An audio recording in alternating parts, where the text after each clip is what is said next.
Sejam muito bem-vindos a mais um episódio. Eu sou a Mari Paglioni. E eu sou a Gabi Guimarães. O episódio de hoje, a amamentação. Ops, será que eu consigo ou fadigo? E para falar sobre esse tema, a gente trouxe hoje aqui uma enfermeira obstétrica, a Bruna Valentina, que é formada em enfermagem pela faculdade da Unicamp e doutoranda também pela faculdade da Unicamp. Inclusive, faz a tese de doutorado sobre fadiga materna. Seja muito bem-vinda, Bruna. Bem-vinda, Bruna. Obrigada por ter aceito o nosso convite. Tenho certeza que a gente vai ter uma conversa super cheia de informação hoje aqui. Para falar sobre um tema que eu acho que é de interesse de todas as mães, né? Amamentação e fadiga. Que mãe nunca teve problema com isso, né? Não tem como. Que mãe não amamenta e fadiga no mesmo momento, hein? Mas vamos começar falando sobre amamentação, né? A gente já falou alguns mitos aqui no nosso podcast sobre amamentação, mitos e verdades. Mas a gente queria explorar um pouco mais com você sobre os primeiros desafios que as mulheres passam quando começam a amamentar. Mas antes, Bruna, se você quiser falar um pouquinho de você pra gente entrar no tema. Meninas, primeiro eu agradeço vocês pelo convite. Eu acho que é um tema muito importante, a amamentação, e eu vejo que cada vez mais a amamentação está em foco. Eu acho que as pessoas estão buscando conhecimento. Eu brinco nas minhas redes sociais que a amamentação não é instintivo, é método e ciência. Por incrível que pareça, muitas pessoas acham que não é. Mas é método, tem um passo a passo e é ciência.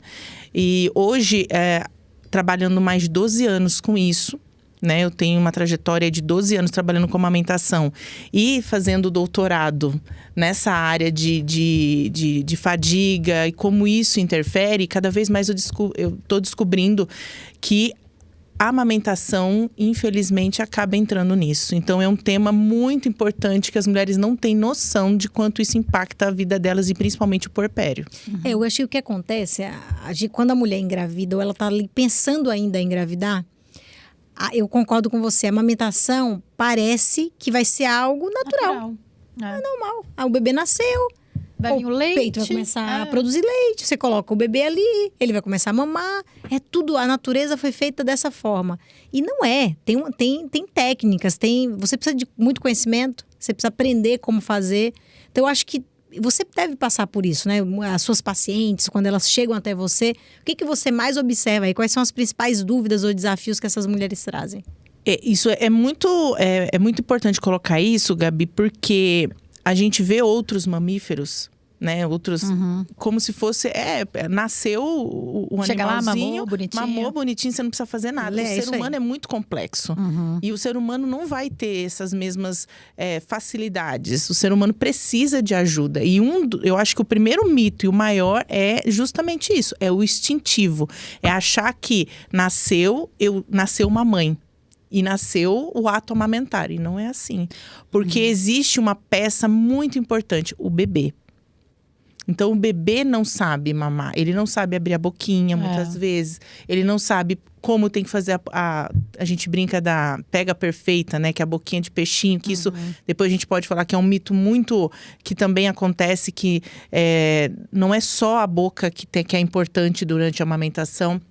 E aí ela vê com aqueles desafios e todas as questões hormonais do puerpério, nossa, aquilo acaba muito te dando uma frustração. Eu acho que a palavra quando acontece, né? Porque você achava que era de um jeito e aí de outro, totalmente diferente. Eu acho que é até cruel com uma mãe você falar, mas é instintivo, vai nascer e você vai saber. Porque aí nasce, você não consegue e você se sente meio impotente, incapaz, né? Tipo, mas se é instintivo, por que eu não consigo? Agora, uma forma que eu fiz, né, quando eu estava grávida, prestes a ter a Antonella, acho que a Mari fez também curso de amamentação, Mari? Eu fiz um depois que ele nasceu. Depois, né? Eu fiz um antes, com a Bruna, inclusive, né, que está aqui hoje. Na minha cabeça, o que eu achei? Puxa, eu cheguei com muito mais informação. Isso sem dúvida. Eu sabia exatamente, inclusive, qual era a posição. Em um lado, eu consegui encaixar o bebê em uma posição invertido, e no outro lado eu consegui encaixar numa outra posição. Sim. Então eu sabia inclusive disso, então isso estava muito latente na minha cabeça. Mas na hora ali que o bebê ali e o peito doendo né, eu tive a pojadura muito cedo. No fim, o conhecimento me ajudou, mas Não, nada substitui a prática. É tanto que eu precisei da Bruna depois, né? A Bruna me assessorou um tempinho aí depois que a Antonella nasceu. Tem alguma fórmula que a mulher consegue fazer isso de forma mais natural e mais fluida? Eu acho que o ponto importante que você colocou é a informação. O que muitas mães que não conseguem amamentar hoje, a gente melhorou os índices de amamentação. Se você comparar a década de 80, 70, onde a gente tinha quase nada de amamentação, para hoje, a gente melhorou muito. Mas o que melhorou? Informação. Então, hoje a mulher ela consegue identificar o que é um engurgitamento mamário, ou seja, quando está empedrando para virar uma mastite. A mulher consegue identificar quando a pega não está certo, porque ainda tem aquele mito de que doeu, vai calejar, depois vai passar, precisa doer para dar tudo certo. Então, eu vejo que cada vez mais vem informação. Então, isso é o primeiro passo. Então, você saber identificar o que está de errado ali, o que não está dando certo, vamos assim dizer. Para procurar ajuda. Para procurar ajuda. E entender que não é natural passar por aquele sofrimento. Eu sempre falo para todas as pacientes que amamentar é desafiador, mas não pode ser sofrimento. Porque se está sofrimento, não tá alguma coisa errada. E aí, o que eu acho que quem está, por exemplo, assistindo e precisa, quem está grávida, é atrás de informação. Saber o que é o manejo correto de pega, saber o correto de posição, que é uma coisa que ninguém fala. Que a Gabi colocou muito bem, posicionamento. O bebê precisa estar alinhado com o corpo da mãe, porque daí ele consegue, a mãe, ter firmeza de como fazer a pega. E às vezes, a mãe amamenta de pé, amamenta deitada, e não ajuda a colocar a pega. Então, tudo é um conjunto. Agora, eu acho que se a gente partir da questão da informação, isso já melhora. Mas também, e aí a gente pode entrar um pouco superficial, é a rede de apoio. É a pessoa que está do seu lado também te apoiar a amamentar. Você entrou num ponto que estava aqui na minha cabeça também, que é crucial. A amamentação não pertence única e exclusivamente à mulher. A mãe, a amamentação, a mãe, né? A amamentação, ela pertence aos dois, né? Pertence ao homem também, né? Ao pai. E como é que você vê o papel do pai, do homem, nesse momento aí que a mulher está começando a sua jornada? Olha, tanto os estudos científicos quanto a minha prática clínica quando eu tenho um pai participativo e um pai que ele ajuda na amamentação, e eu falo ajudar, não é só o apoio, se precisa ofertar o leite, em qual utensílio seja, ele está disposto, isso flui muito bem. Eu consigo durar essa amamentação, então, ou seja, eu consigo prolongar ela e consigo também que a mãe tenha mais força. Sim. Porque muitas vezes, e aí é o relato de vocês, pessoal, dá vontade de desistir. Dá vontade de desistir. Não, eu não principalmente nos primeiros meses, né? Depois que você passa ali os 6, que o bebê começa a mamar menos, né? Ele já tá se alimentando melhor. Já tá se alimentando de comida sólida. A gente brinca, eu tenho uma doutora pediatra, a doutora Maria, que ela brinca que nos primeiros 15 dias a gente sobrevive. Realmente, a gente sobrevive, porque o bebê acorda muitas vezes de madrugada, vai pedir o peito, não é só pra se alimentar, é por outros motivos, por sono, por acalento, da esterogestação.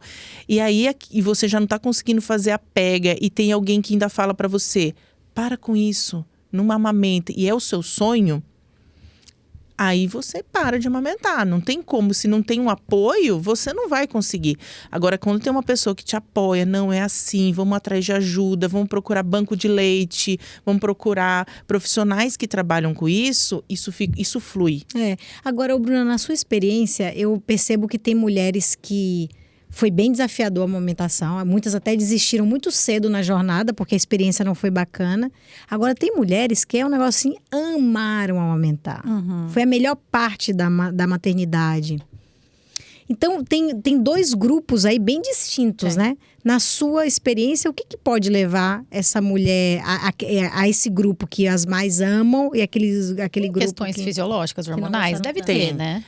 Existe estudos que dizem, e aí como a gente tem como que eu posso dizer, um público mais heterogêneo, vou tentar dizer não tantas palavras científicas, mas tem estudos que falam que no momento da amamentação, quando você está amamentando, você sente uma tristeza profunda. Dá um esgotamento mesmo. Sim, por conta dessas questões que o próprio organismo faz de liberação de hormônio. né? Só de você já passar, houve a saída da placenta, a deictação da placenta, e já começar a amamentar na pojadura, então tem a caída dos hormônios da gestação. E tem o aumento da prolactina e ocitocina, que são os hormônios da produção de leite. Mas a ocitocina não deveria dar uma sensação gostosa para a mãe? Mas essa queda, né? Essa oscilação. Essa oscilação que faz… E deve ser bem rápida, né? Sim, que acontece o baby blues, né? Que tem aqueles primeiros 15 dias onde a mulher briga com o marido à toa. Que a mulher, por exemplo, ela acaba chorando por qualquer coisa. Se a fralda caiu no chão, ela tá chorando. Então, isso acaba fazendo com que ela tenha essa dúvida também, insegurança, isso. E fora, gente, a privação de sono, fora os outros motivos. Mudança de rotina. E aí, eu vejo que o apoio é o que faz toda a diferença. Então, não é que essa mulher que ama amamentar não teve os desafios. Ela teve os desafios. É que ao longo da jornada, ela se descobriu, leve, né? Ou seja, talvez foi muito difícil no início. Sim. Ela passou a fase mais difícil. E aí ficou leve, ficou bacana. Mas tem mulheres que têm zero dor pra amamentar, né? Tem mulheres que sim. Ai, que sortudas, né? É por isso que eu conheço gente que fala que, gente, eu nunca tive nenhum problema. Pegou bonitinho, mamou. Falei, nossa, não é possível. Eu acho que tem uma junção de coisas, né? Eu acho que tem a rede de apoio, né? O próprio parceiro. Tem a questão fisiológica mesmo. A mulher não teve nada, não sentiu nada, não rompeu um vasinho ali no bico do peito. É uma questão que eu acho que é importante, que às vezes pode ajudar quem tá com medo de começar a amamentar, é amamentar na primeira hora de vida. Então, ter um profissional dentro da sala de parto que vai amamentar com você lá. Olha o que aconteceu comigo. Aconteceu a mesma coisa. A Antonella nasceu, logo já veio pro peito para fazer a primeira mamada. Eu achei maravilhoso. Depois eu lembrei que é porque eu tava anestesiada do pescoço para baixo. Eu pensei, cara, eu não senti nada. Mas acho que na hora é muita adrenalina também, né? É muita não coisa senti assim. nada, mas eu Mari. também não. Ele pegou no meu peito. Não é anestesia? Não, acho que não, porque é hack, né? É da cintura pra baixo, você sente o peito. Eu lembro que ela colocou ele no meu peito, tem até uma foto dele mamando comigo, deitado assim. Eu falei pro Gi, é uma delícia. A iludida. Eu falei a mesma coisa, Mari. Eu falei, pra todo mundo, porque eu tava ali respondendo o WhatsApp, eu já tava super bem logo depois.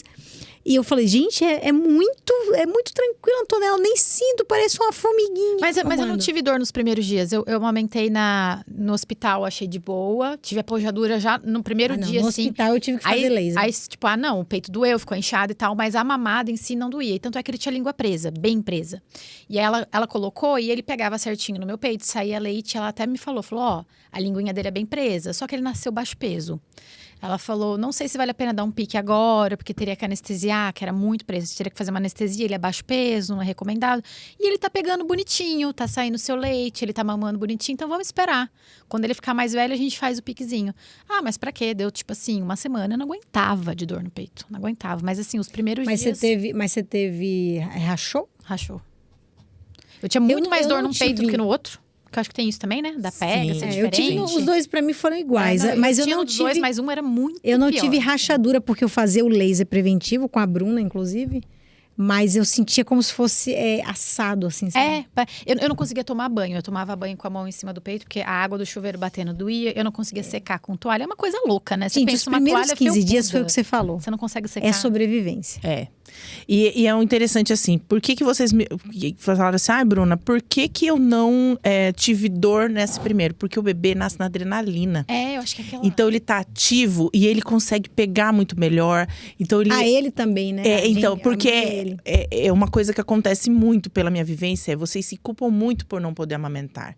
Mas eu olhando de fora, não é uma culpa da mãe. A gente tem que ver o bebê, como esse bebê tá. Né? Então, às vezes, tem um problema de freio de língua, né? A equinoglossia. Tem os bebês também que, às vezes, é muito sonolento. Vai, muitas vezes, ao peito e já tá machucado. Que nem você falou do laser preventivo. O que é esse laser preventivo? Eu não posso fazer com a pele íntegra. Mas você já viu uma lesão, você já me chamava. Que é o certo. Muitas mulheres chamam a gente para fazer o laser… E depois fazer o manejo, porque o laser sozinho não deve ser feito. É sempre com o manejo da pega e o manejo do posicionamento. já quando já tá muito machucado. Muito. Tem uma lesão enorme. Às vezes tem pedaço da pele, da epiderme saindo. Então, não se deve chegar. Começou a sentir dor, já chama alguém. E hoje a gente tem... E aí você fala Bruna, mas é um tratamento caro. Não é um tratamento caro. A gente tem serviços de saúde hoje que tem profissionais habilitados, SUS. Tem legal. banco de leites hoje que tem habilitado. Porque ainda se acha que tem que calejar. Então... Saiu, amamentou na primeira hora de vida, teve machucado? Chama. Porque depois desse período que já é sobrevivência, é um bebê que vai se adaptar a você. É um bebê que vai dormir muito, você tem que acordar esse bebê. Aí ele tá sonolento, ele não vai fazer muitas vezes o que a gente deseja, né, Gabi? A gente tenta, não consegue. E acho que o bebê fica dormindo ali com a boca no peito, ele fica só umedecendo o peito, né? Fica só piorando a situação, não mama. E tem essa questão também de achar que a gente só observa a pega. Porque quando a gente vê os vídeos na internet, muito fala, tem que fazer a pega perfeita. Mas o posicionamento é muito importante. Então, colocar num posicionamento invertido, colocar numa posição cavaleiro, na tradicional, de forma que o bebê consiga pegar e abocanhar a melhor, né, a toda areola que a gente fala, e fazer e manter isso, a mamada toda, faz toda a diferença. O que muitas vezes acontece, o bebê pega certo e depois, durante a mamada, que no começo é de mais ou menos de 30 a 40 minutos, não vai acontecer. Nossa, é verdade, eu nem lembrava disso. O bebê ficava 40 minutos no peito, gente. Eu não consigo imaginar hoje, porque agora, Antônio, há quase um ano, mama em 5 minutos. Sim. É um negócio louco, né? Tipo, não tem comparação. E tem várias coisas que a gente nem imagina, né? Eu lembro que o Matheus, logo que ele saiu do hospital no terceiro dia, a boca dele era toda desenhadinha, vários vincos, assim. Depois eu vou mostrar uma foto. E aí, quando eu chamei a consultora de amamentação em casa, eu falei, nossa, a boquinha dele... Ela falou, a boquinha dele é calejada. Ele mamava com a boquinha assim. Calejou a boca dele inteira. Muito engraçado, assim. Ela falou, porque ele fazia esforço pra mamar. Ele segurava meu peito com o lábio, entendeu? Ele fazia porque assim. como ele não conseguia com a língua puxar... ele segurava com o lábio. lábio. Mas ele foi esperto, hein? Calejou. Ele encontrou caminhos pra se alimentar. Mas aí me machucava, ele não fazia uma mamada efetiva, né? E aí eu lembro que aí eu posicionava ele no peito, meu marido vinha, puxava a boca dele pra baixo, pro lábio dele sair, mas aí ele voltava o lábio, eu tinha que puxar. Fazer a boquinha de peixe, isso aí eu nunca vou esquecer, né? Isso, e a boquinha de peixe nada mais é do que uma comparação que a gente faz justamente pro lábio estar invertido, ou seja, para fora. Pra fora mesmo. E aí, e às vezes, se você não tem essa informação já desde a gravidez, é uma coisa que você não tem noção, né? Você fala, o que tá acontecendo? Porque muitas vezes eu chego na residência da pessoa, nossa, mas eu tô fazendo aqui tudo certo e não tá dando. E às vezes não tá tudo certo. Tá faltando um posicionamento, tá faltando uma pega legal. E até o tratamento, às vezes você faz, muitas vezes a gente vê muitas pomadas, né? Tem mulheres ganham muitas pomadas. Lanolina, né? Isso, que é a base de lanolina. E é boa. Mas em grandes quantidades a gente tem que ficar de olho que pode fazer, por exemplo, candidíase. Então, existem muitos mitos ainda que só a informação vai te ajudar. Então, procurem cursos de gestante, que nem a Gabi falou, procure cursos de gestantes. Porque na hora que você está no olho do furacão, com dor, bebê não conseguindo mamar, às vezes perdendo peso, para você reverter tudo isso, é muito difícil. Você vai acabar indo para fórmula, não tem jeito. Que é o caminho mais, mais rápido e fácil. Mais seguro para o neném também. Então, quando eu chego na casa de uma mulher, onde ela já está usando bicos artificiais e ofertando fórmula, e ela não fez nenhum curso, eu não vou julgar essa mulher. Ela não teve informação. E a informação que hoje a sociedade coloca não tem outro jeito de amamentar, é a mamadeira com fórmula. Agora, Bruna, Mari também, né? Vocês não acham que tem uma pressão excessiva? A amamentação faz bem para a mulher, para a mãe e para a criança. Isso não tem dúvida, zero dúvida quanto a isso. Então, a mulher que conseguir, amamente. Porque vai ser benéfico para o bebê, vai ser benéfico para a mãe também. Existem estudos, a gente recebeu, né, uma das doutoras que veio aqui, falou inclusive que existem estudos hoje recentes, bem modernos, que falam que amamentar previne, inclusive, potenciais câncer de mama. Não é que evita, mas pode ajudar a prevenir. É um fator preventivo, né? É um fator preventivo. Então, ajuda as mulheres de forma geral. Mas hoje tem uma pressão, que eu acho que veio aumentando ao longo dos anos, que a mulher tem que amamentar, tem que ser leite materno. E, ok, tem que ser, né? A gente sabe. Mas aquela mulher que decide que ela não vai amamentar, por N razões que seja por conta do puerpério, porque ela não conseguiu, essa mulher também precisa ser respeitada, né? Eu acho que tem uma pressão hoje, quando eu percebo mulheres quando falam que não amamentaram, que usaram fórmula, as pessoas olham meio diferente, né? Nossa, mas você não aumentou porque não conseguiu? Não... Então, eu acho que tem caminhos hoje que dão essas possibilidades. Mas a minha pergunta para você é, existe a mulher que não conseguiria nunca amamentar? Existe esse biotipo de mulher? Você fala em questão de produção de leite. Produção, que não tem leite. Eu já ouvi falar que tem mulheres que têm o bico do peito pra dentro, que é uma coisa normal. Tem mulheres que têm mesmo. Elas conseguem amamentar? Então, vamos chegar na produção. Existem mulheres que não têm leite? Sim. Se você for ver hoje a taxa, e aí eu vou trazer os estudos, não tem muitos estudos assim novos, mas vamos supor entre 5 a 10% das mulheres que não têm leite. Aí vocês vão me falar, nossa, mas eu conheço tantas mulheres que não tiveram leite.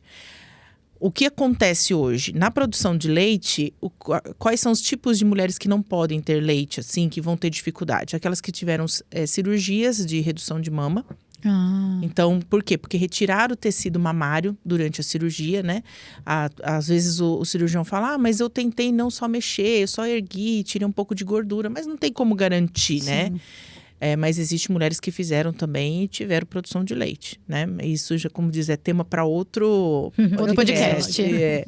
Mas existe sim mulheres que não têm, que têm hipotireoidismo, que têm diabetes gestacional, hipertensão. Então tem algumas doenças que vão limitar a sua produção e realmente não vão ter leite.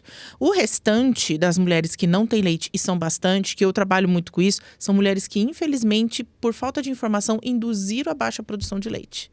O que pode induzir a baixa produção de leite? Por exemplo, intervalos longos de mamada. Então, por exemplo, eu fiquei um bebê que está mamando 8 vezes por dia, que é o normal, por exemplo, quando é um bebê no primeiro mês, eu vou amamentar 4 vezes por dia.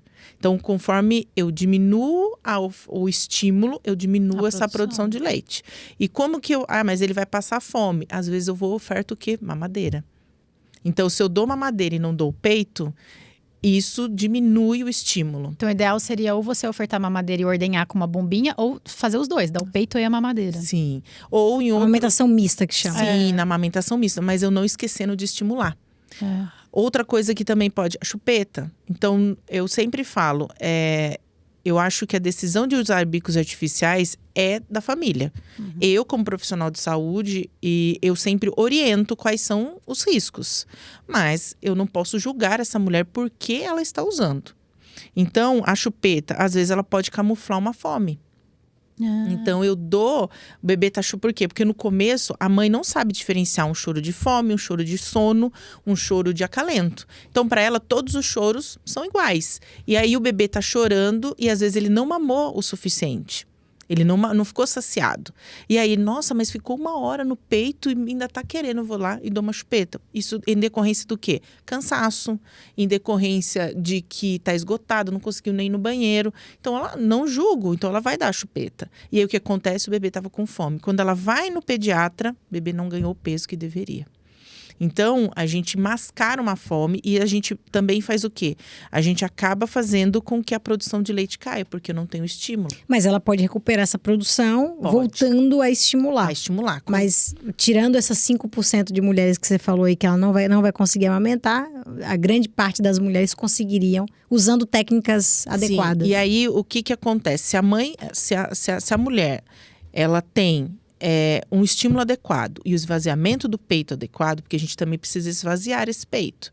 Se a gente tem uma produção de leite guiada pela demanda do bebê. Agora, se eu não tenho isso, eu tenho um comprometimento da produção de leite. Então, por isso que eu falei que muitas vezes a própria mulher, ela, por falta de informação mesmo, e aqui sem julgamento, ela acaba usando. Então, por que muitas mulheres não conseguem levar no retorno ao trabalho a produção de leite? Por conta dessa demanda excessiva do trabalho, então ela fica demandando muito, ela não tem tempo de ordenhar, então ela sai de manhã, dá o peito pro bebê, na hora do almoço ela não tem uma sala de ordenha, ela não tem um local para tirar esse leite, nem que não seja uma sala de ordenha, e aí ela não tem nem tempo para ordenhar. Aí ela só vai dar o estímulo na hora que chega em casa, e a maioria das pessoas hoje trabalham escala 6x1 ou 8 horas por dia. Então, o que ela vai fazer? Ela não vai estimular. Então, muitas delas secam o leite por conta disso. Porque você fica sem estímulo, né? Durante e às vezes está cansada também, chega em casa, em vez de ofertar, vai dar mamadeira. E aí, a gente está falando da mamadeira em si, mas a gente pode ser o copo, pode ser a colher. Se eu não estimulo e se eu não esvazio, isso, infelizmente, acaba acontecendo. E entra a questão da fadiga, né? Que você falou também. A mãe tá muito cansada e tal. Ela não vai ficar ordenhando no tempo livre dela que ela poderia estar tirando, sei lá, um cochilo, porque ela tá esgotada, passou a madrugada em claro. Acho que a gente podia entrar nesse tema de fadiga, né? Você comentou com a gente que você vem fazendo aí o seu doutorado, tá ligado à fadiga materna. Nas suas pesquisas, dar de mamar tira uma energia absurda da mãe. Por isso que se fala assim, né? A mãe sente muita sede, né? Sente muita fome. Porque é uma energia, a gente sabe que o corpo trabalha ali a todo vapor para conseguir produzir aquele leite. Mas dentro do seu estudo, como que a fadiga tem um impacto aí na produção? Ou inclusive no objetivo de amamentar de uma mãe? Se você levar nos primeiros meses, vamos colocar 15 dias, o estabelecimento da amamentação, ela faz você já ter uma privação de sono. Porque a fadiga materna, né, a gente é ligada diretamente com a privação de sono. Por quê? São mamadas a cada 2 horas ou a cada 3 horas. Lembrando que o bebê tem que mamar em livre demanda. Então, às vezes, vai ser 3 horas, às vezes vai querer ir pro peito antes disso. Então, isso de noite também. Então, você tem uma privação de sono. Aí, isso é a amamentação. Você tem os cuidados com o bebê. Você tem troca de fralda, porque o bebê... Por isso que muitos médicos falam, não, bebê dorme, mamãe dorme. Eu falei, que jeito? Como? Depois que mamãe ainda tem que colocar pra rotar, né? Tem menina que demora pra caramba. Não é a metade do assim. tempo o bebê já dormiu no colo da mãe. Quando você consegue colocar no berço, você tem alguns minutos, normalmente pra você. Ir no banheiro, comer alguma coisa, o bebê já acordou. E isso a gente tá falando de mães com um único filho. Quando a gente fala que mãe no segundo filho, ainda tem que gerenciar o cuidado do segundo filho. Nossa, caos, né? Exato. Então, você ainda tem a amamentação de 2 em 2, de 3 em 3, que vai ser a rotina do bebê, apesar que a gente indica a livre demanda. Gerenciar os cuidados, que é troca de fralda, banho, colocar para rotar. São efeitos, eu falo que efeitos adversos como cólica, disquesia, entre outras coisas. E cuidados com esse outra criança, que a gente não sabe que idade está essa criança. Então, aí vem, se você não tem uma rede de apoio, gerenciar tudo isso acaba causando a fadiga. Então, assim, eu fiz a coleta no meu mestrado, onde a gente já identificou fatores que contribuem para essa fadiga.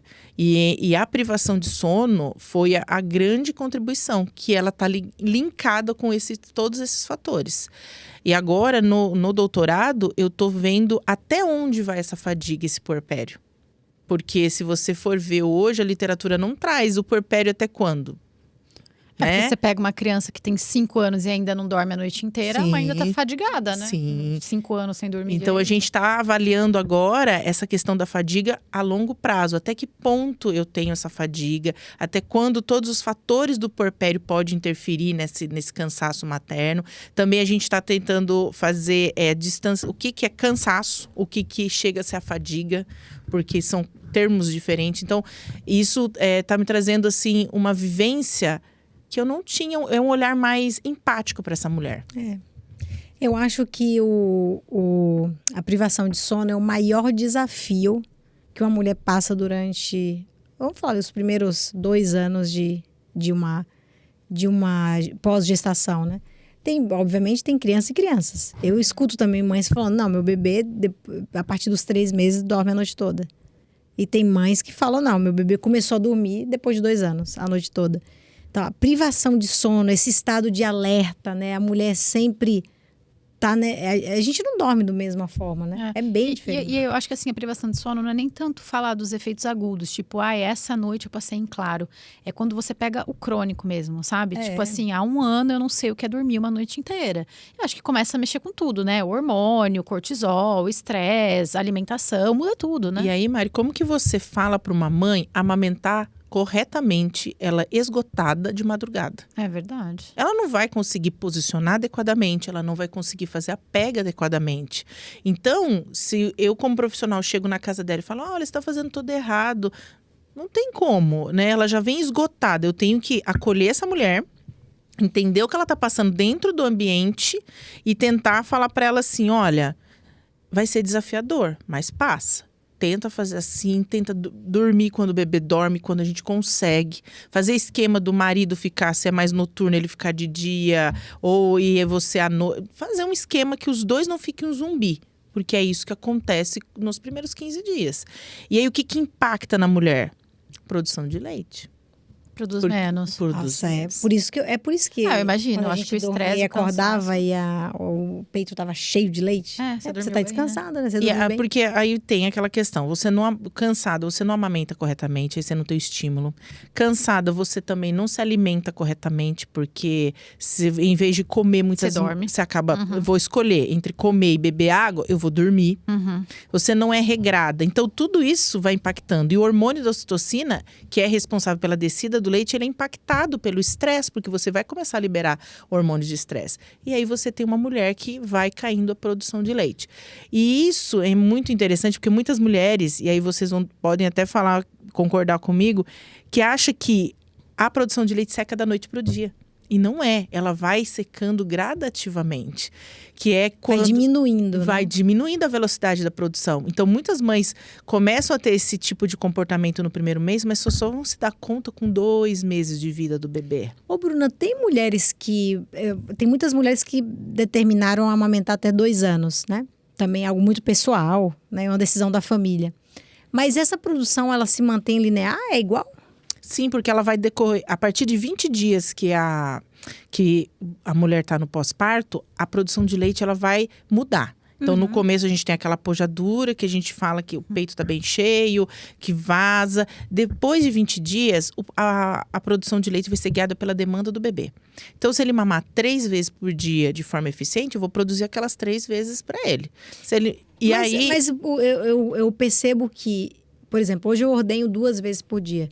Eu percebo que é bem diferente as ordenhas do que era no passado, há, sei lá, 4, 5 meses porque atrás. Porque a demanda dela mudou.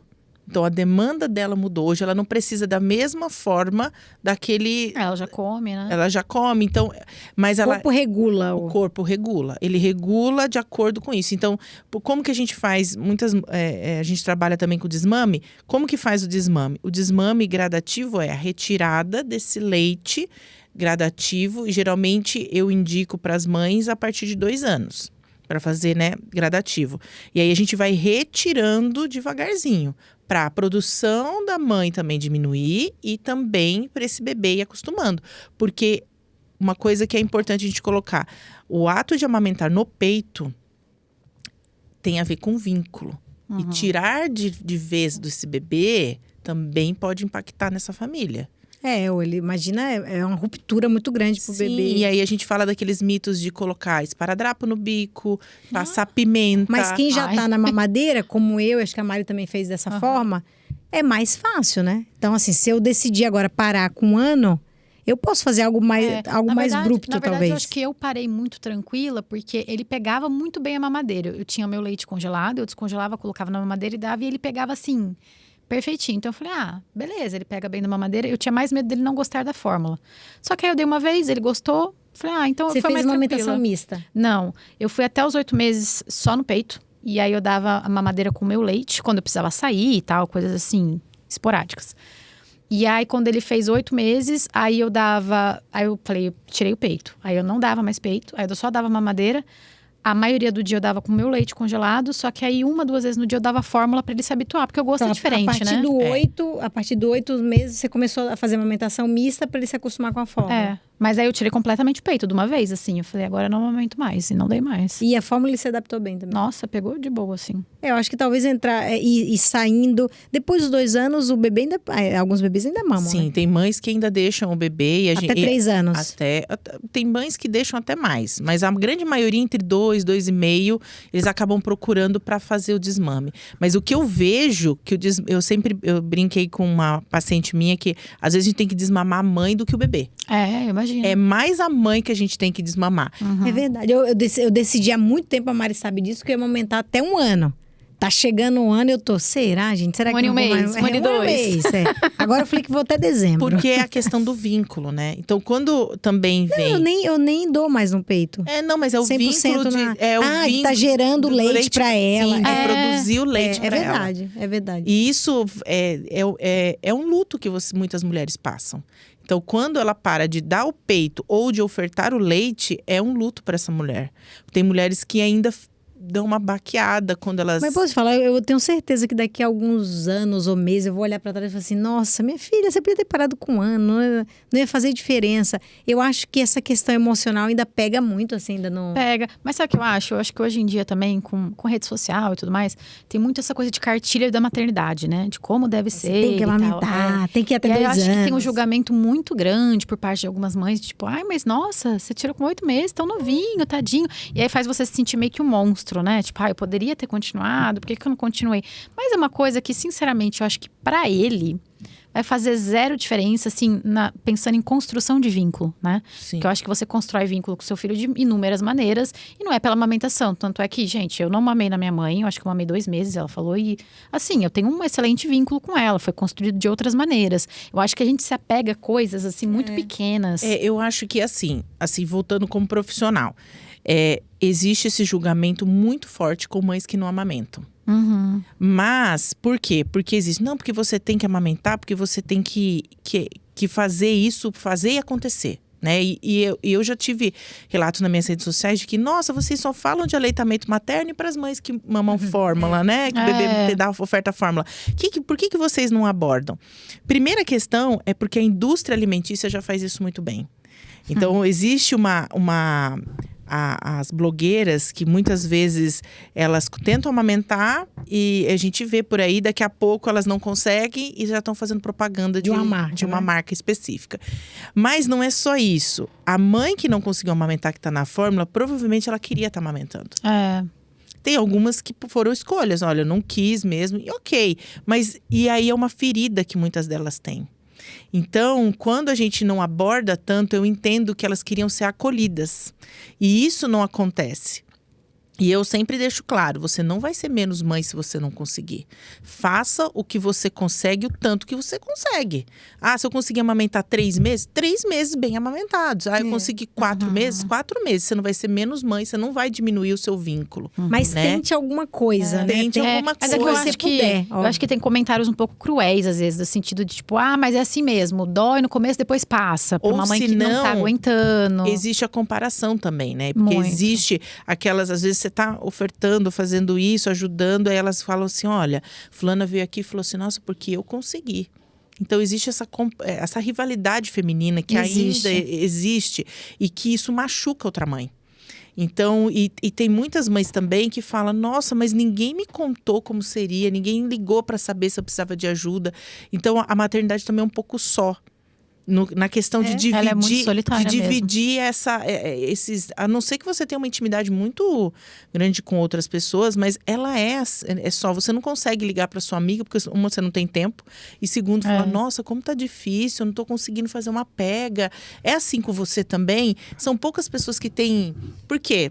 A partir do momento que eu falo, eu também mexo naquela ferida que tá aqui. Que às vezes você não quer abrir a ferida, porque você já tá muito sentida. Eu tenho uma grande amiga minha que teve um parto normal e tal. E aí ela falou pra mim, eu lembro dela me falar. E eu ainda não tava nem grávida. Ela falou assim, Mari, parto é difícil, mas a amamentação é uma selva. Ela falou, vá preparada.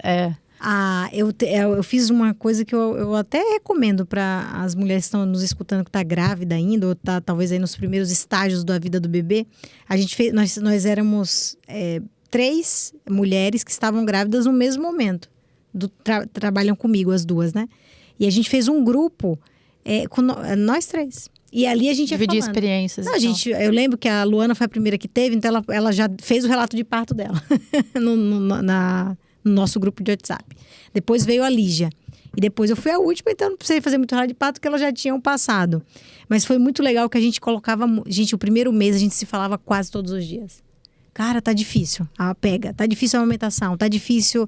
o bebê fez isso, é normal, o bebê de vocês fez isso. Então a gente trocava muita experiência nesse grupo, né? Que era uma experiência mais íntima, porque a gente se conhecia muito, né?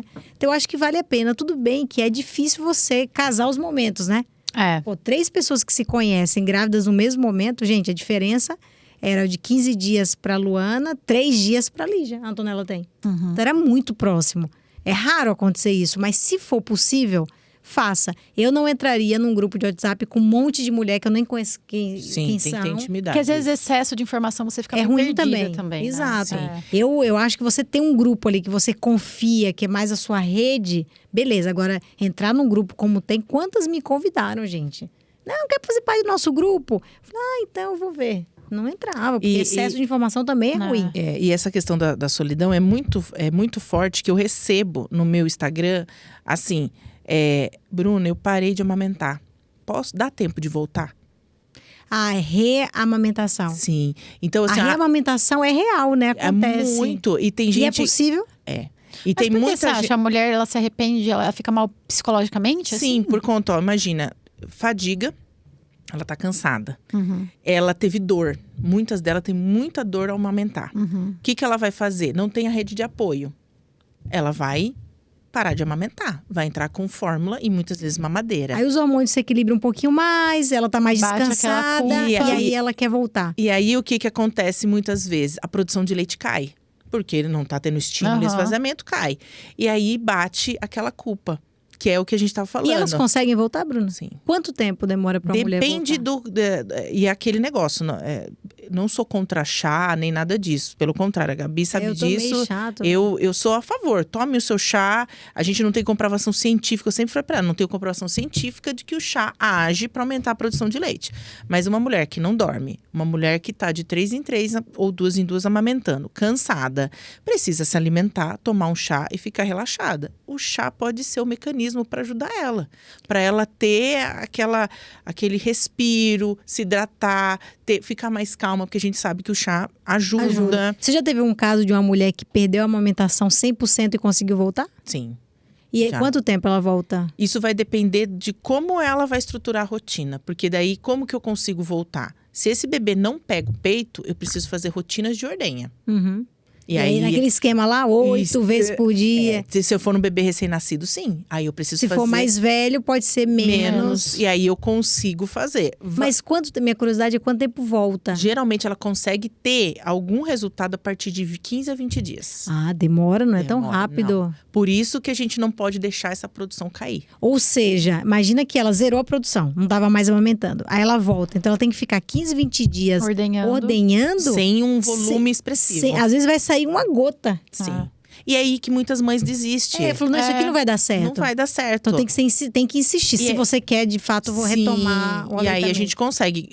Eu tenho um caso que até vocês podem ver nas minhas redes sociais, que a gente conseguiu depois de 2 meses e meio. Mas por que a gente conseguiu muito tempo? Porque ela teve imprevistos. Ficou doente, teve que organizar o horário. Então, tudo isso acabou atrapalhando. Ela ficou 2 meses e meio sem amamentar e depois voltou? Ela ficou 2 meses sem amamentar, depois de 2 meses conseguiu voltar. Hoje ela imagino produz... que não devia sair nada. Hoje ela produz quanto? 150 ml. Olha. Cada ordenha. É bom. Nossa, perfeito. Uhum. Mas assim, ela não desistiu. O que ela também queria? Voltar pro peito, que é outro mito. Porque muita gente fala, tem leite, o bebê automaticamente vai voltar pro peito. Não. Ah, eu conheço vários bebês que não porque tem o negócio do bico, né? Porque a mamadeira às vezes é mais fácil de succionar do que o peito. Tem a questão do fluxo, que o fluxo da mamadeira é maior. E tem a questão de mudança muscular oral. Muda, né? Muda. Então, o bebê, ele vai confundir. Tem hora que ele não vai pro peito, porque ele tá acostumado com plástico. Do que, né? É diferente o toque do plástico, formato, encaixa melhor. Então, ele não vai. Quer dizer que eu nunca consegui fazer a volta pro peito, não é isso? Eu já consegui. Mas eu deixo claro que a gente tem que ver o bebê. Às vezes, você vai tirar um bico artificial, o que ele vai fazer? Chorar, que é a comunicação dele. E muitas vezes a mãe não vai conseguir ter esse tato. Lidar com aquele lidar choro. Com choro. Eu tenho dificuldade de lidar com choro. Então, tem. Aí, acho que toda mãe, né? Você não aí gosta. você tem que também linkar outra coisa. O vínculo. Ele entende que a mamadeira dá o leite para ele. Agora ele vai ter que voltar a entender que é o peito que vai dar o leite para ele. Então você já fez também essa manobra de volta. Mas é mais difícil o bebê voltar a pegar o peito. Nesse caso, ela desistiu de voltar pro peito porque ela falou assim para mim: ela dorme só de chupeta. E eu tirar a chupeta dela, eu não consigo fazer ela dormir se não for de outra forma. Eu falei, fique tranquila, o melhor você já tá fazendo. Ela já tá mamando de volta. Já tá 100% agora, só com o leite dela. Falei, sim, então, faça o que é possível. Por isso que eu falo que quando a gente trabalha no consultoria de amamentação, a gente tem que ter esse olhar empático. Eu não posso chegar para essa mulher e fazer julgamento para ela. O que é melhor na realidade dela. É. Agora, falando de realidade, Bruna, tem uma matéria também que pega muito para as mulheres que amamentam, que é a volta ao trabalho. Eu acho que é um dos momentos ali traumáticos também para nós mulheres, que é quando você está naquele ritmo, amamentando, puxa, tá tudo beleza, o peito não dói mais, o bebê tá com a pega perfeita, volta ao trabalho. Que dicas você teria para dar para mães? Uma mãe se preparar para essa volta. Para todas as mães, no mínimo 60 dias antes de começar a fazer o seu planejamento estratégico. No mínimo 60 dias. Por quê? Porque você tem que saber quais são os utensílios que você vai usar, quem vai fazer esse manejo da oferta do leite. Uhum. Porque a maioria hoje volta quando ao trabalho? 4 meses, a grande maioria. Então, muito cedo, né? 4 meses ainda está em aleitamento materno exclusivo pelo Ministério. A criança não come ainda, sabe? Eu tenho dó disso, gente. Então, e a maioria tem que se planejar. E tem outra questão que a gente fala que é de saúde pública, a maioria das creches hoje não aceita outro utensílio a não ser mamadeira. E um bebê de 4 meses... ou de 3 para 4, ele vai fazer a adaptação, né, na creche. Às vezes a própria diretora já fala, eu não aceito outra coisa não for mamadeira. E às vezes a mãe não quer dar mamadeira e às vezes o bebê não aceita a mamadeira. Tem isso também. Tem bebês que mães me procuram você ensina a dar mamadeira? Porque o meu bebê não pega. Eu falo, não ensino da mamadeira. Mas, infelizmente, aí eu pergunto para ela. Ou tem vós, tias, cuidador infantil, que vai ficar com essa criança que fala, eu não vou dar no copo, não vou dar na colher. Se você quiser deixar essa criança comigo, dona mamadeira. Então, o que eu falo para essa mulher? Eu vou chegar com um texto lindo que não pode, que isso e aquilo. É a realidade dela. Sim. Ela precisa trabalhar para manter o sustento da casa e precisa... deixar essa criança com alguém. Mas você tem alguma dica prática que ela poderia... para não perder o aleitamento? A maneira de dar pro bebê, eu acho que inevitavelmente vai ter mulheres que vai ter que passar para mamadeira. Mas é mamadeira com leite da mãe. Acho que seria ela ordenhar regularmente, né? Para ela não perder. Não só isso, mas ela tem que fazer... ela tem que primeiro achar uma bomba boa. Porque bombas hoje de tirar leite, que a gente chama de bombas de extrações, elas... tem muitas bombas ruins. E a dica que eu dou procure com funil adequado. Então, a gente tem que ter um funil, que é aquela parte que acopla no peito adequado. Por quê? Porque se não for adequado, a hora que você ordenha vai machucar. Vai ferir. Porque ela vai ter que fazer o estoque primeiro. Então, se ela vai manter o leite, ela precisa fazer o estoque. Esse estoque tem que ser feito com antecedência. Eu não posso ordenhar no dia e deixar no mesmo dia para o bebê. Porque se é um pote de vidro e alguém que está cuidando deixa cair no chão, o que ele vai dar? Então, eu tenho que fazer um estoque de leite antes. E você recomenda que seja feito, que essa bomba extratora seja parte do enxoval? Porque eu percebo que muitas mulheres não pensam nisso, não pensam nisso. Engraçado, eu pensei. A Mari, inclusive, foi quem me deu a dica da bomba. Nossa, eu usei muito, gente. Eu acho que foi assim, o que eu mais usei. Eu falo muito do meu dessa enxoval. Bomba. Acho que eu vou fazer um post especial a Elvi. Porque, de fato, ela foi o que mais me acompanhou durante esse primeiro ano da Antonella. Sim. Eu usei, tô até fazendo a conta, quantas horas eu ordenhei. Porque foram muitas.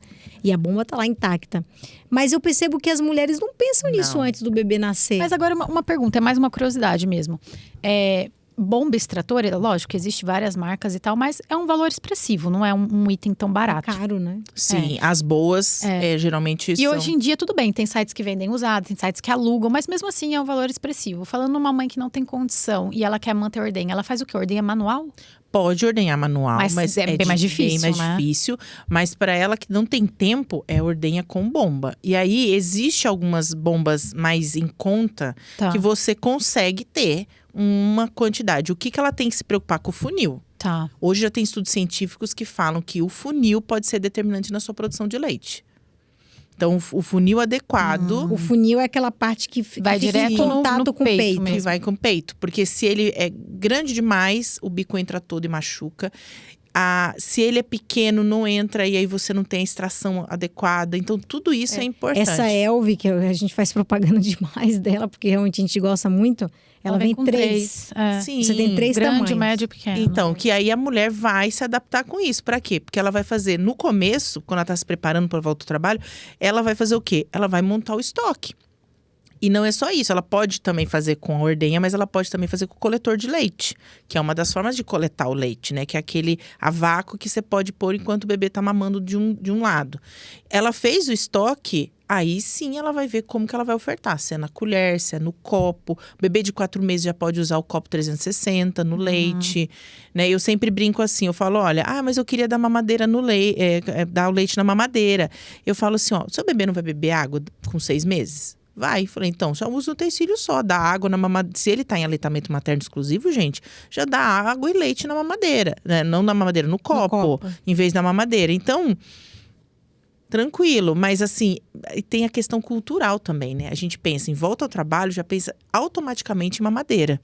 Então, tem mães que choram quando elas vão dar, por exemplo, não pegou copo, não pegou colher e a avó só quer na mamadeira. Quando a avó vai dar na mamadeira, tem mulher que chora. Ela não aceita, para ela é como se fosse uma traição aquilo, né? Eu acho que né, a gente tá falando agora de dicas, né? Como que as mulheres poderiam fazer. Eu acho que a Bruna trouxe muito bem. Cuidado com a transição porque você vai para uma mamadeira, dificilmente aquele bebê vai querer depois voltar para o peito, porque ele se acostuma com a mamadeira. Mas é a mulher também preparar a sua cabeça, né? É a melhor coisa. Começar, não é fácil, gente. Eu posso falar com propriedade. Não é fácil. O que a gente passa por, a gente tá com a bomba hormonal. Essa transição é difícil pra gente. Mas a gente tem que ter consciência, né? Pensar em que é o melhor pro bebê, né? Tem coisas que a gente vai ter que passar por isso. E dessa forma a gente consegue ir se preparando. Às vezes não é nem o bebê, é a mãe mesmo, né? A gente que tá se cobrando, se culpando, etc. Isso é bom você colocar. É a culpa materna, ela nasceu o bebê, nasce a culpa materna. Acho que o segredo cada família decide como vai ser a amamentação daquele bebê, né? Isso é algo muito pessoal. Existem as orientações do Ministério da Saúde, né? As recomendações de profissionais como a Bruna. Né? Óbvio que o aleitamento materno tem os seus benefícios, tanto para a mãe quanto para o bebê. A gente já falou aqui, já reforçou. Mas a família vai decidir. E nos demais, tentar levar essa jornada de uma forma mais leve. Como é que você leva ela de forma mais leve? Você estando dentro de um puerpério, algumas mães passando por baby blues. Então, não é fácil. Mas talvez informação, conversa com outras pessoas, escuta, tem um profissional de confiança que você pode, né, que você consegue abrir um pouco seu coração, sua mente. Mas, Gabi, é verdade. Então, quando eu voltar ao trabalho, falando de utensílio, é isso, mas procurar um profissional faz total diferença. Eu recomendaria fortemente o que eu fiz, eu faria de novo. Ter a Bruna antes, porque eu fiz o curso e quando eu precisei, eu mandei mensagem, a Bruna estava lá em casa e sei lá, no mesmo dia. Mas você sabe que isso de bons profissionais é uma coisa que eu fico pensando muito, né? Eu lembro que quando eu estava grávida ainda, no final da gestação, eu passei com a pediatra do Mateu para conhecê-la, né? E ela me deu uma aula falando de tudo que eu ia esperar nos primeiros dias do hospital. Que é o pré-natal com a pediatra, Exatamente. Né? Ela falou do mecônio, o que era normal, o que não era, o que a gente tinha que esperar e tal. E aí ela falou da amamentação. Ela falou assim, olha, o primeiro mês a gente não vai fazer nada, porque vai ser um período de adaptação e tal. Aí falou das questões que podia ter dor e tal. Mas assim, ela falou, mas a partir do primeiro mês, vamos tentar começar a ordenhar? Porque isso é a sua liberdade. Você vai fazer um estoque de leite. Então, se um dia você precisar se ausentar, por qualquer questão que seja, de saúde, ficou internada, precisou fazer uma cirurgia de emergência, ou você precisa viajar, trabalho, a lazer ou qualquer coisa, você vai ficar em paz sabendo que o seu filho tem leite suficiente ali. E aí ela falou a questão da mamadeira também, falou assim, quando ele fizer um mês, vamos começar uma vez por semana a dar mamadeira para ele, porque ele precisa não só... Não adianta, assim, ter o seu leite reservado se ele não pega mamadeira, né? Faz sentido nenhum. Ele vai tomar no copo, né, talvez. E aí, com um mês, eu lembro que era toda segunda de manhã, a gente dava uma mamadeira pra ele. E aí, ela fazia técnicas muito legais comigo. Ela falava, Mari, você tem que pensar que ele tem que olhar pra mamadeira e falar, putz, lá vem a mamadeira. Tem que ser mais difícil do que o peito. Porque senão ele vai preferir a mamadeira. A Mari falou isso, você colocava uma gaze, né? Então ela falou, abre a mamadeira, coloca uma gaze aberta, fecha, porque aí ele vai ter que fazer muita força, põe um bico de recém-nascido, que sai muito pouco leite, pra ele cansar na mamadeira mesmo. E aí eu fui fazendo isso. E, gente, eu acho que assim, o meu desmame foi um negócio tão leve. Sabe? Foi uma coisa assim... A sua profissional te ajudou a deixar mais leve. Muito, sabe? Foi um negócio meio que assim... Foi feito desde o começo e tal. E algumas pessoas olhavam torto. Falavam, mas por que você tá dando mamadeira uma vez por semana? Tipo, você tá em casa com ele mama no peito. Só que, gente, eu acho que isso é parte do processo de trabalho psicológico da mãe também, sabe? Pra quando eu precisar parar, eu vou estar em paz, que ele pega bem a mamadeira. Eu tenho muito leite guardado. Se eu precisar sair, eu saio sem culpa. Então, é bom. Sabe o que me deixava em paz? É ter uma lata de fórmula em casa. Mas você já deu fórmula pra ela ver se ela pegava? Não, no início não precisou. Então. Mas eu ficava tranquila de ter em casa. Porque eu falava, se acontecer alguma coisa, se a Antonella começar a chorar, se secar... Olha, eu achava que ia secar do dia pra noite. Produzindo 1 litro por dia de leite. Mas isso me dava conforto. Eu acho que foi por isso até que minha produção foi boa também. Porque eu estava muito tranquila. Sim, o falei, emocional é muito... Se acontecer qualquer coisa e não tiver leite aqui, porque imagina que eu ordenhava muito perto dela mamar. Se não saísse leite, não tinha leite para dar para a menina na próxima mamada dela. Quando eu vim com leite, eu fui fazer isso acho que uns 3, 4 meses. Quando eu decidi que eu ia comprar uma fórmula uma lata de fórmula, ia deixar em casa, somente em caso de... Mudou, gente. Mudou, minha cabeça ficou tranquila. Nunca usei. Ai, então, mas me ajudou. Então, o psicológico conta demais. E essa questão de psicológico é muito importante a gente colocar aqui. Por quê? Porque, por exemplo, a Mari, ela não tinha importância de colocar mamadeira. Mas pra mãe, tem muitas mães que pra colocar mamadeira... Chora, né? Chora, é muito. Então, o que eu sempre indico? Se pra você é importante amamentar ao ponto de mexer no seu psicológico e você não querer colocar, como que eu posso dizer, a mamadeira, evita. Porque assim, tem bebês, eu sempre falo, a mamadeira tem bebês que você dá num dia, no outro desmama. Gostou, né? Sério? Fácil, Rápido assim? Muito. Eu já vi mães de dar chupeta a num Antonella dia. gostou bastante. Sério? Não, o Matheus gostava, mas ele gostava bem mais do peito. Então, mas Você colocava gaze lá, né? A Antonella foi no bico direto. Porque a gente mas eu já cheguei a dar sem gaze também. A hora que ele viu o peito, ele adorava. Tem bebês que você dá uma chupeta, ele joga fora, no outro dia já não pega o peito. Meu Deus. De eu chegar, de ligar assim, você tem horário hoje? Eu quero agendar uma consulta com você, porque já desmamou.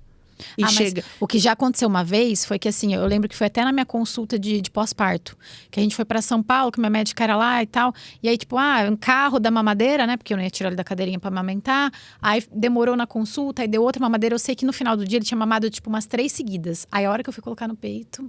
Ele não berrava. Porque...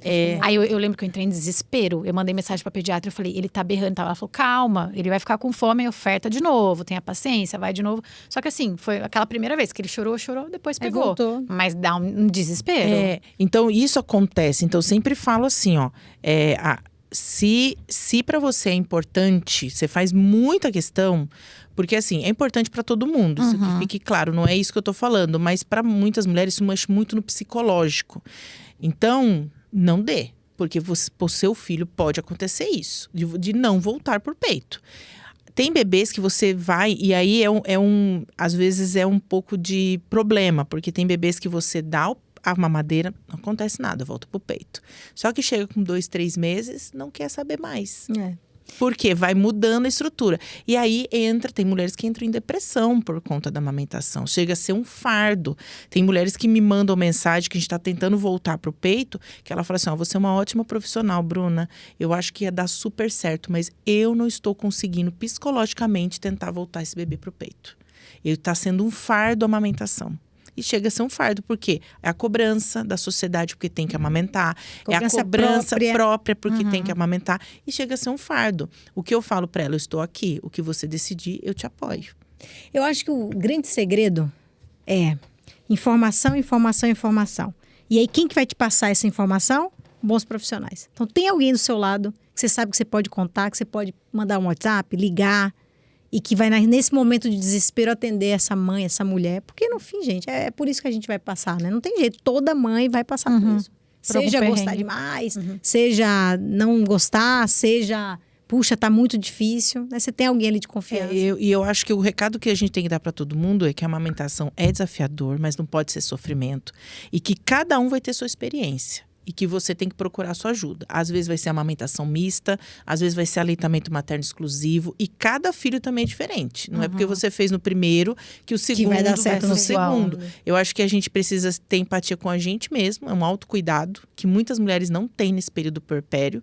E tem que também ter essa empatia com outras mulheres. Pra gente não sair nesse julgamento. É isso aí. Legal, muito bom. Adorei o papo. Aí, ó, informação. E aqui é da região, ó, pode procurar a Bruna, tá gestando, pode procurar a Bruna. Além dos cursos, né, que a Bruna ministra, ela também faz essa assessoria aí, pessoal, individual, E até, que nem a Gabi falou, até depois, tem muita gente, tá crescendo muito, das pessoas procurarem a consultora de amamentação, enfermeira obstetra, já na maternidade. Então, isso tem gente que então, os hospitais, tanto aqui ou de São Paulo, já me chamam: olha, eu ganhei bebê hoje, no outro dia você vem aqui, porque querem essa assessoria para conseguirem. Mas é muito importante mesmo, não menosprezem, viu, gente? Coloca como item do enxoval, isso é muito importante. É isso aí. Muito bom, obrigada, Bruna, mais uma vez por ter aceito o nosso convite. Para quem está nos escutando, curtam, né, o nosso conteúdo. Tanto no Instagram, Spotify, YouTube, TikTok. Isso aí, estamos em todas as redes. Toda semana, coisa nova vai vindo por aí. Boa. Beijos.